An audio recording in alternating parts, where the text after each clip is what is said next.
Hello, everyone. Welcome back to the show. One of the really cool privileges that we've had over the years at Diabetics Doing Things is by being outward about looking for compelling stories about people with diabetes. We are able to be discovered and introduced to people who are making really profound impact in research behind the scenes. And my guest today is no exception. Today, we're honored to welcome Dr. Anath Shalev to the podcast. She's the esteemed director of the University of Alabama Birmingham Comprehensive Diabetes Center and a professor in the Department of Medicine. With a remarkable career spanning over 2 decades, she has been at the forefront of diabetes research, focusing on innovative treatments that could transform the lives of millions living with diabetes. Her groundbreaking work on the protein TixnIP and the development of the promising oral medication Tix100 led her to found TixiMED in 2021. Her journey from dedicated researcher to pioneering entrepreneur is an inspiring tale of perseverance and passion. Join us as we dive into her story, the challenges she's faced, and what the future of diabetes treatment could look like. I took a little time warming up to how difficult and complex some of this research is, but I hope, like me, by about halfway through this interview, you'll have a much more profound understanding of not only what happens in the body related to insulin and diabetes, but also related to glucagon, and how research over the past 2 decades has opened up a lot of opportunities for the future of diabetes care. So without further ado, Dr. Anath Shalev from TixiMED.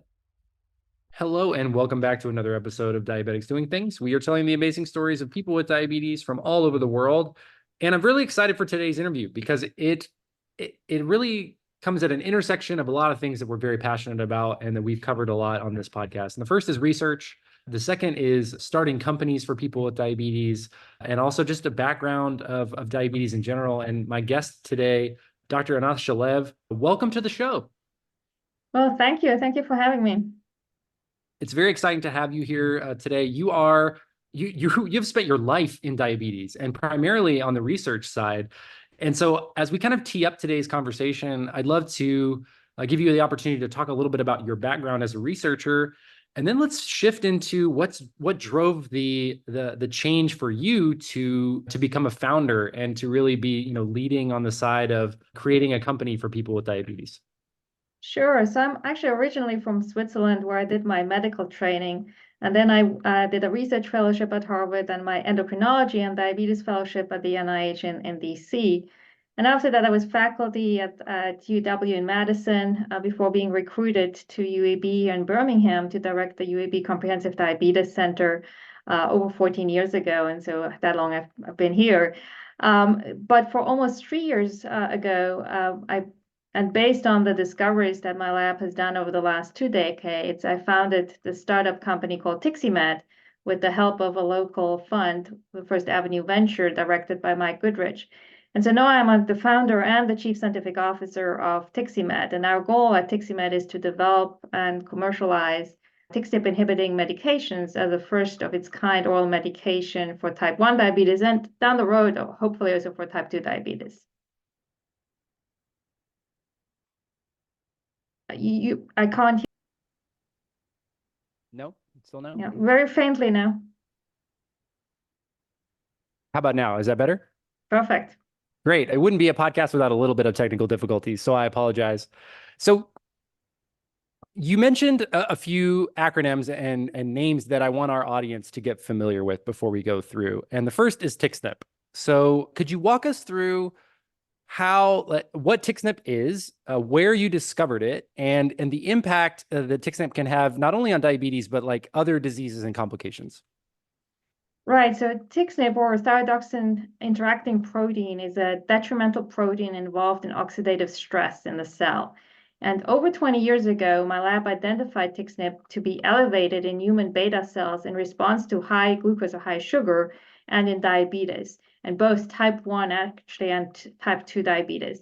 And then we went on to show that it causes beta cell death and dysfunction. So beta cells are the cells that produce insulin in the pancreas.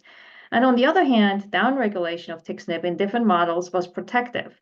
So with that, we kind of knew that we had found an attractive novel target for the treatment of diabetes. And for someone like me, a patient, when you're talking about, all these clinical terms, like in like the layman term, the most simple layman terms possible, what opportunity is there when you and your team discover TixnIP and its applications?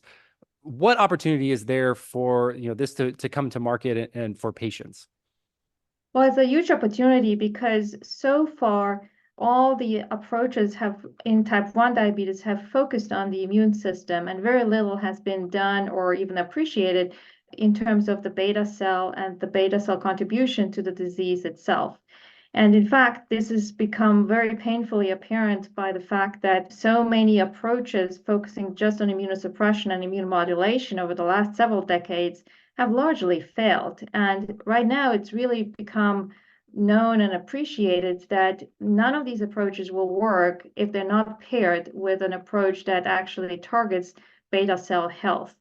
And so here suddenly we have a target that may actually promote beta cell health. And obviously, again, this has been kind of a gap in our knowledge because not only there were no treatments, we didn't even know what to treat and what to target. And so now suddenly we had an approach that we could pursue and trying to provide that additional kind of leg, I guess, of this whole treatment approach where we would promote the patient's own beta cell health and with that insulin production.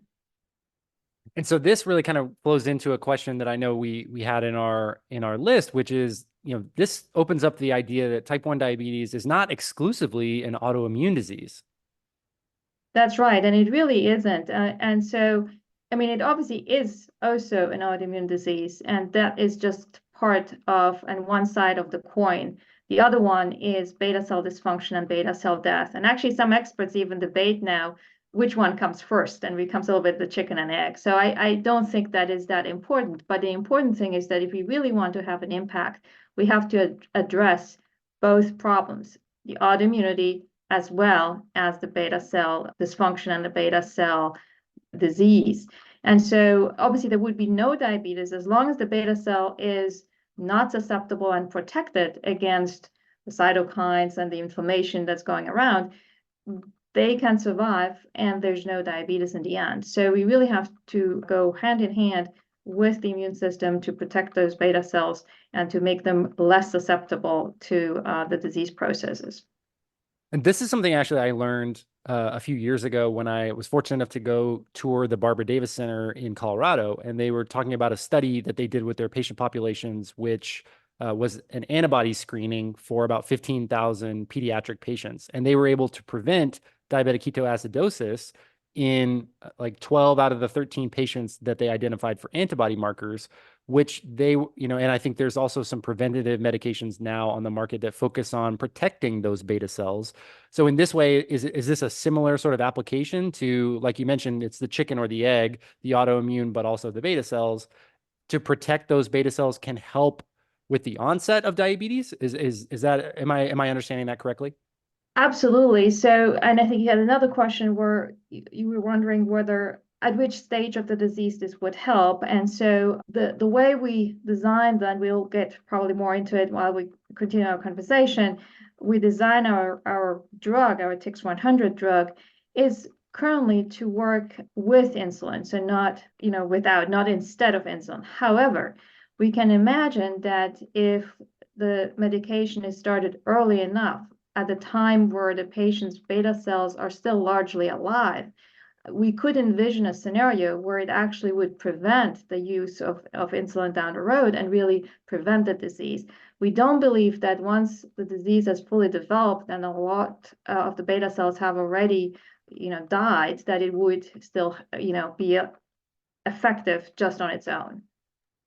So it requires, for patients like myself who have had diabetes for a number of years, and our beta cells have largely either or completely died, it wouldn't be able to, TIX 100 wouldn't be able to effectively treat on its own. There would still be insulin required. Yeah, exactly. It still would be insulin, but it actually has another very interesting aspect, and this is one reason why we even got into this whole game, if you want so, and addressing that aspect of the disease. There's one striking finding that we had while we're still at NIH, and that is that people with type 1 diabetes, even sometimes 50 years after disease onset, still have significant amount of functioning beta cells, just not enough to maintain normal blood sugar levels. And so we're not starting on ground zero. So it's not everything is lost and there's nothing to protect at that point. There is still something to protect. And we also know, based on large studies, that even a small amount of remaining beta cell function has a huge impact on outcome and prevention of complications. So that is one aspect. The other one is that for later stage diabetes, even for those people that have lost all their beta cell function, what TIX100 does is it has also another effect, and namely, diabetes is kind of a bihormonal disease. So one thing is the lack of sufficient insulin, but the other one is excessive glucagon production. And glucagon is the counter-regulatory hormone to insulin. And what it does, it fools the liver to produce even more glucose, even when glucose levels are already high in the blood. And that is obviously a major problem. Now, TIX100 lowers glucagon levels, and it does so only when the glucose is high, so it does not cause any risk of hypoglycemia, because when glucose drops, glucagon is still going to be increased. But with the hyperglucagonemia, it also is expected to be beneficial even in those that have lost all beta cell function. So has an additional feature that we were surprised to find, and we're very excited to see that. Thank you for explaining that. I think I'm going to include in the show notes, there's a video on the TixiMED website, which has a really simple illustration of how TIX100, works with the liver and glucagon, and the visual for people who are more visual learners, for me, like really drove that point home.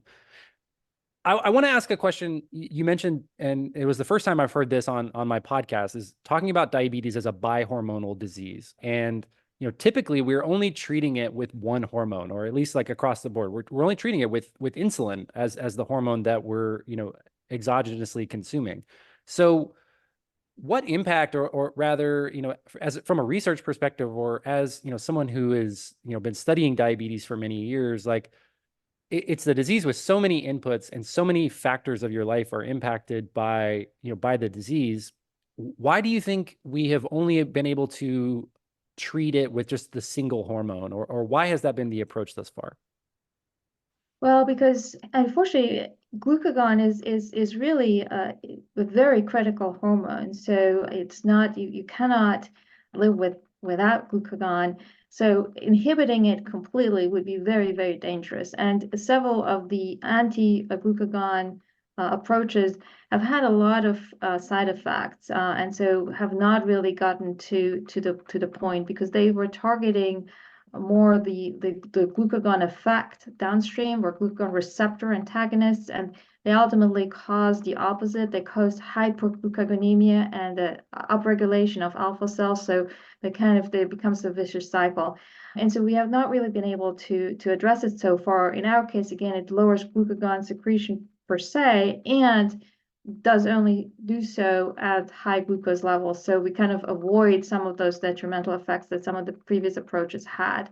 I mean, that is part of the reason. The other reason, of course, is that the more acute effects and the big challenge for diabetes is, of course, to control the glucose levels. And the major player is still insulin. I mean, there's no doubt. And so we were obviously able to control the disease reasonably well with insulin. But I think the other problem, and I think you alluded to that a little bit in your questions, is it's more of a symptomatic approach. It's really just treating the symptom, namely the high glucose, and that is best done with insulin. There's no doubt about that. Thank you for clarifying that. And again, I really want to put myself in the position of the audience who is just not as experienced with the biology and the science behind diabetes. So thank you for the explanation. And we've talked already, about how TIX100 would be beneficial for someone with type 1 diabetes. But talk to me a little bit about type 2 diabetes, and then even as well as early onset type 1. If we were able to identify, the antibodies early, what impact would TixiMED have, or TIX100 have, for those patients? Right. So again, I think another myth, that as much as people were thinking that all beta cells are lost in onset of once there's onset of type 1 diabetes, the other myth has been that type 2 diabetes is only based on kind of insulin resistance and has nothing to do with the beta cell. And we know that that is not true. Type 2 diabetes is, like type 1 diabetes, ultimately dependent on the loss of functioning beta cells. The only difference is that that loss of beta cell function is a lot slower. So that slope is a lot flatter. So in a way, actually, we have even greater opportunities to treat type 2 diabetes with approaches that target the beta cell because we have more time. So by the time someone is diagnosed with type 2 diabetes, they typically still have a significant amount of beta cell function left. So imagine if you target at that point, you can preserve the beta cell function. And in fact, if we do this right, we might be able to avoid having people to go on insulin in the context of type 2 diabetes. So there actually, it could be preventative in terms of not having to use insulin. To your other question, in terms of early type 1 diabetes, again, I think the earlier we can start the treatment, obviously, the better, because that's when more beta cells are still there and more beta cells are preserved. The earlier we start, the less insulin the patient would require down the road. And if we do it really early, at a time where still beta cell functions are sufficient to sustain normal glucose levels, maybe insulin requirements could be avoided altogether. Later in the disease process, it probably just would be a reduction in insulin requirements. Fascinating. I think there's a lot of I want to unpack there, but I think something that is really interesting for me to translate for our listeners, because we've been talking a lot about diabetes stigma on this podcast this year, particularly within the diabetes community across from type 2 or type 1 to type 2, and explaining that to people in our various lives, right?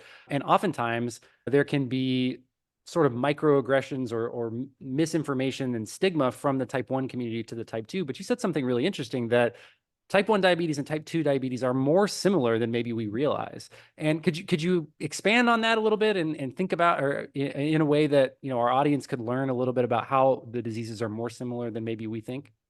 Yeah, no, absolutely. This is a really good point, and this is something that I've been dealing with for the last 14 years at the center, because initially it was really kind of, people were saying, "Oh, you're doing more type 1 or more type 2 diabetes," and we're really kind of trying to move away from that. Um, Obviously, there are different additional aspects in terms of the pathogenesis of the disease, the autoimmunity in type 1, and the insulin resistance in type 2. But that's pretty much the extent on how different they are. A lot of the other processes, again, everything that's related to the beta cell, is very much the same, only the speed of it and the aggressiveness of the disease is different. So the same factors that are causing beta cell death in type 1 diabetes, such as inflammation, ER stress, oxidative stress, all these other things, cause beta cell death also in type 2 diabetes. And so with this, when we have a target that affects and can kind of prevent some of those effects, we can treat both. And the joke I typically tell is that if we have something that works in type 1 diabetes in this setting, it will also work in type 2 diabetes. The reverse, unfortunately, is not true, because in type 2 diabetes, you can treat the insulin resistance, you can treat a lot of other aspects of the disease that are not targeting the beta cell and still get symptomatic relief. Again, we back to the issue, are we dealing with the cause or not? But you can get the relief, but that would not necessarily work in type 1 diabetes. So that kind of flows into my question about, you know, existing treatments that are on the market today for people with diabetes, like an SLG2 inhibitor or a GLP-1. So how is TX100 different in like how it addresses the disease from those medications? So first of all, TX100 is an oral drug that targets one of the underlying causes of the disease rather than a symptom, as I mentioned before. For example, SGLT2 inhibitors are just lowering blood sugar levels by promoting glucose secretions through the urine. So they don't have any beneficial effects on the beta cell per se or on insulin production. In fact, that is why what makes them so dangerous in a way in the context of type 1 diabetes in terms of diabetic ketoacidosis, as they eliminate kind of the major marker for insulin deficiency, namely high glucose levels, fooling the patient into believing that they don't require more insulin when they in fact do. And then GLP-1 agonists have to be injected subcutaneously. They're not DPP-4 inhibitors. And they function primarily by pushing the remaining beta cells to secrete more insulin, delay gastric emptying, and in some cases cause significant weight loss. So again, it's more the symptomatic rather than the causative effect. And so again, just to be clear, I mean, both are great drugs for type 2 diabetes, but not so much for type 1. Yeah, thank you for the clarification. I think, I'm learning a ton from this conversation and just like in layman's terms, how these medications work within the body, which is really fascinating, I think beneficial. I want to talk about the research process because it's pretty well documented in what I was looking in preparing for the interview about, the discovery of the TixnIP inhibition. But for those of us who are not as familiar with how you and your team, encountered this and the trials that led to the discovery, what can you tell us about that? And specifically, I'm talking about the Verapamil. Okay, so in terms of Verapamil, we again, it started off with TixnIP. Once we had identified TixnIP as a potential target, we were trying to prove that it was really TixnIP that was causing the beta cell death, and that the reverse might be true as well, where we could protect against those detrimental effects by inhibiting TixnIP. So we initially went ahead and did genetic knockouts of TixnIP in different mouse models of diabetes, and we're able to see that they were all protected, whether it's type 1 or type 2. And so that was very exciting for us. But then we were looking for a pharmacological tool that we could use to inhibit TixnIP. And that's when we found Verapamil, which is just a blood pressure medication known for years. And it so happens that it also downregulates TixnIP. And so we were then able to use the same mouse models and use Verapamil to treat them, and found the same beneficial effects as we saw when we did the genetic deletion. But we took it one step further, and we were able to start treating with Verapamil only after the mice had developed overt diabetes. And to our excitement, we saw that not only it was protective, but we were able to rescue them from the diabetes, meaning that we could, make diabetic mice non-diabetic. And that obviously is a lot more relevant for the clinic because people typically come to us when they already have diabetes. So with that, we were lucky enough to have JDRF ask us to do a clinical study with Verapamil in new onset type 1 diabetes. And so we did this randomized controlled trial in adults with type 1 diabetes with Verapamil, and were able to show that they had a much better outcome in terms of preserving beta cell function and being more in range in terms of the glucose levels, and then also requiring less insulin, and with that having fewer hypoglycemic episodes. And we had a follow-up study to that, and were able to demonstrate that those beneficial effects remained for at least 2 years. And really the insulin requirements went down to 50%. So it was very exciting for us to see that this really worked so well and was translatable really from the bench to the bedside, and with those mouse models that were predictive of what this would do in humans. And so with the Verapamil study and like you said, like the 2 years, like how did that lead us to like the studies with TixnIP and Tix 100? Like how did those flow into each other? Yeah, that's a great question. And they're really very important for the development. So a lot of and people in the field, unfortunately, have experienced this far too often, where we have something that looks exciting in the lab, looks exciting in the mice, and then when you try to translate it to humans, it just doesn't work. One of the problems, again, has been that a lot of those approaches have focused on the immune system, and the immune system is very different between mice and humans. And so there's no much of a surprise that it's not always translatable. In contrast, actually, TixnIP is extremely well conserved across different species, and it's pretty much the same in mice and humans. So that's already kind of one plus. Also, we initially discovered TixnIP in humans, so that was helpful too for us to kind of be more confident that we're able to translate it. But the ultimate thing is really what you mentioned right now is with Verapamil, because since even though Tix 100 and Verapamil, the only thing they have in common is that they lower TixnIP levels. Otherwise, Tix 100 is not a calcium channel blocker, is not a blood pressure medication, unlike Verapamil. So it has none of the potential side effects. but it lowers TixnIP. And so now we've been able to demonstrate with verapamil that lowering TixnIP in the setting of human type 1 diabetes is beneficial and has those protective effects. And so with that, we're confident that if nothing else is in its way, Tix 100 would do the same thing, and we would be able to translate its beneficial effects from the models to humans with type 1 diabetes. And assuming that, we also were very careful when we did the studies with Tix 100 that we used, again, the same experiments, the same models that had kind of guided us along the way to move verapamil through the pipeline and into patients with type 1 diabetes. And so we used exactly the same models for Tix 100 to make sure that it worked in those models as well, and it has. And so now we're kind of at the stage where we really hopefully can do the final leap into humans and prove that it works in humans as well. I can imagine that when you were reviewing that data with your team, there was some buzz and some excitement. Talk about, going from that discovery to where we are now with TixiMED, and how, shifting from the research side to turning this into, a company and really going into the business side. Yeah, so I mean, again, I think this was a major factor for me to even decide to start the company, and we did this mainly because I felt that this was the best way to bring this as quickly as possible to patients and to have an impact.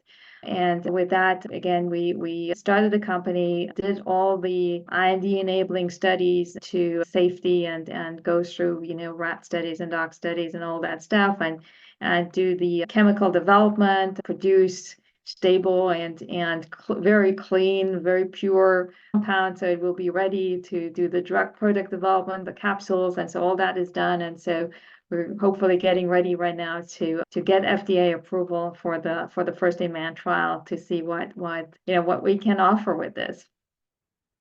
That's exciting. And what does that process look like for, going from this first trial and, getting approval to go into trials, and, by the time, you go through those various trials, and then, eventually, ideally, the drug is able to come to market. What does that process look like? It's very lengthy, it's extremely costly, and it has a lot of ups and downs. And if we weren't as committed as we are to really see this through, there's a lot of ways to give up on it, but we have no intention to do that. But it's a very, very long process. I mean, typically the time that is quoted in general, and this has nothing to do with Tix 100 in particular, is 20 years to go from a discovery to market, or even longer. And millions and hundreds of millions of dollars to get this through. So that is the problem, of course. But if we don't start, we don't get there. And actually, that, again, going back to why we pursued the verapamil studies, it was twofold. It was, one, to set up the pipeline for this and to get the proof of principle in a way that targeting this pathway is translatable. And the other was really more practically speaking for people to have something quickly that we can offer. It's not ideal by no stretch, and I think you have some questions about that as well.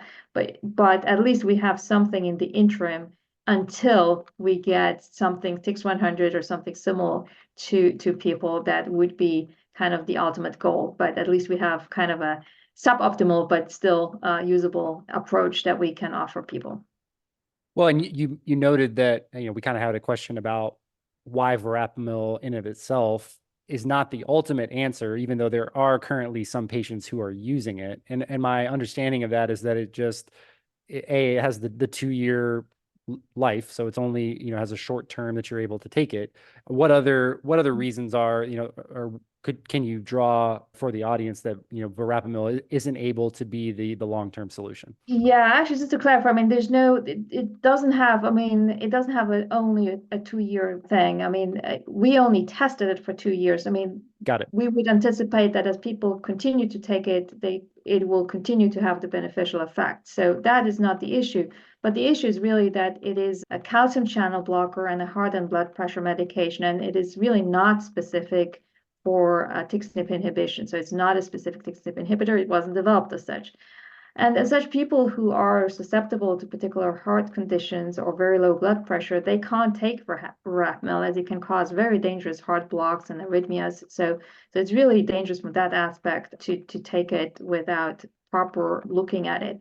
The problem is also that some people don't know that they have these conditions. And so it is really critical that if verapamil is given, it is given under the supervision of a physician, and that patient has an EKG prior to starting the drug to make sure that they are not susceptible to any of those arrhythmias. So really nobody should be using it on their own. And I know that's sometimes an issue. So that is really very important. And again, I think the big difference and the big advantage of TIX100 is that it specifically targets TixnIP. It is not a calcium channel blocker, and with that, it has none of the potential heart side effects that verapamil would have. And hopefully, with that, also it opens up that people that would have these conditions that would prevent them from taking verapamil, they still could take TIX100. And then also, it's a lot more potent than verapamil in many aspects. Thank you for that clarification. To use a term from the tech world, I think it would be, it's a bug, not a feature of verapamil that it's That's able right. to inhibit TixnIP. I want to talk a little bit about the future, and let's think about the future of diabetes care. Diabetes technology is advancing rapidly. Clinical trials are continuing to push things forward. What I was reminded recently that I used to call this time that living in the diabetes renaissance, because things are moving so quickly for patients that only a few years ago, and while even you were conducting your research, were sort of really dreams that we would have automated insulin delivery and ultra rapid acting insulins. When you think about the future of diabetes care and a patient who is on TixiMED product, on Tix100, and on insulin, living with type 1 or type 2 diabetes, and they're able to lower their glucose levels and treat with less insulin, and be less reliant on the exogenous insulin, so to speak. What does that look like for you? How does that power you and your team when you're innovating behind the scenes? Oh, it's huge, because I mean we know that this makes a huge impact on people. It provides obviously more freedoms, more quality of life, and also less dangerous side effects such as hypoglycemic episodes and diabetic ketoacidosis and other things. This is a huge motivator for us to think about it and how this could develop. And again, I think one of the nice features is that since it targets a very different pathway that is not targeted by any other drugs, it lends itself to the combination with a lot of other approaches. And so, again, I think diabetes, what we've learned, it is a very complex disease. And so I don't think anyone believes that there's going to be one magic bullet and you can just take it, just do one thing and you'll be done with. So I think it's really the combination therapies that hopefully will bring better solutions and better treatments. And I think this lends itself to combination with a lot of the things that you mentioned, and hopefully enhance each one of those. Yeah, thank you. It's interesting to me as we're continuing to learn about all of the research that's going on that, as patients, we don't often hear about all the time. And I think, that's one of the goals of this interview, is to just help make patients more aware of the research that's going on behind the scenes that is, has the potential to impact their lives in the near and long term. So where can, if we're looking for more information, or where can we learn more about, TixiMED and Tix100 and all of the work that you guys are doing at TixiMED? Where should we direct, people who are curious? Well, exactly. You mentioned this before. TixiMED, we have a website, and that's at TixiMED.com. Very easy. So TixiMED.com. And you can find a lot of information and links there to read more up on TixiMED and Tix100. And I just want to reiterate earlier, that video really did help me prepare for this interview. So especially on the glucagon discussion. So, props to you and your team for doing that. Is there anything else, Dr. Shalev, that you would like our audience to know about the work that you and your team are doing, or, ways that they can participate in clinical trials, or ways that they can, help spread the word of the work that you guys are doing?